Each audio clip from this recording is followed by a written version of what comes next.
it's important to understand why it is that people are truly purchasing the products that they purchase.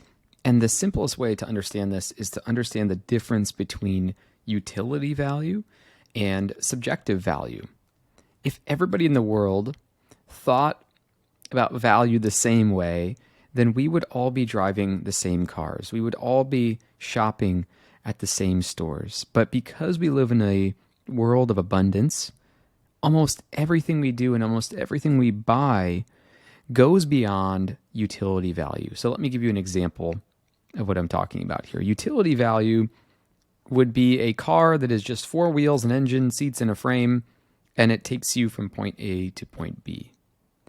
But of course, the way that we purchase cars has a lot more to do about color, shape, design, and what the car says about us as a person. We even buy electric vehicles to signal something to ourselves and to others.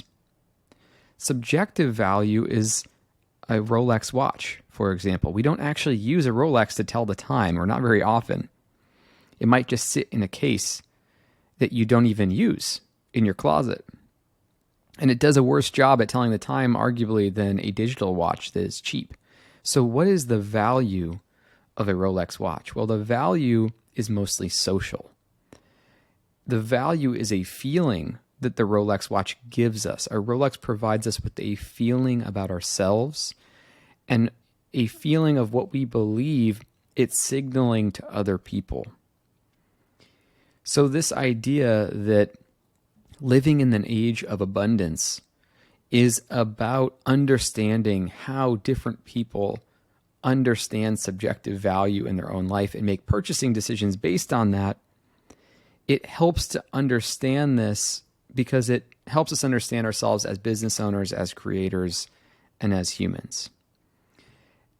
One way of understanding this is to know that most margin in business is in the unnecessary. It's in the extra effort of design. It's in the art. It's in going above and beyond. And so for a business owner or a creator or a freelancer, understanding that yes, there's a utility that you're providing, but there's also the subjective value that people are purchasing when they work with you that goes beyond the basic utility. We all need to take our work beyond the basic utility. And there's two implications we can consider here. One is that as we create for other people, meaning is underrated in the market.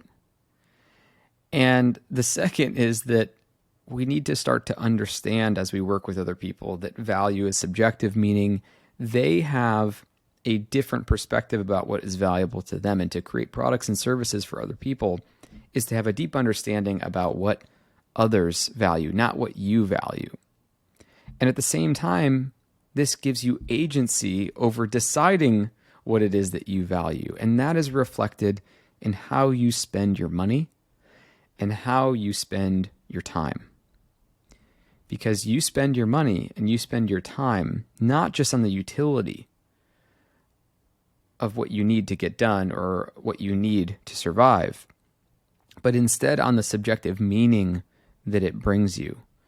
So now that you have agency over that, are you creating things that are in alignment with what you subjectively find meaning in and value? And are you purchasing products from a place of understanding why it is that you're making that purchase?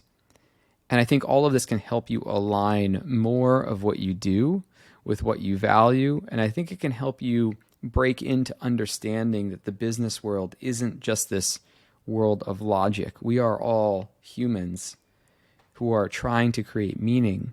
And the products and services that we purchase have more to do with that meaning than they do the utility that we provide. So I hope that helps. I'll be back again very soon. Later.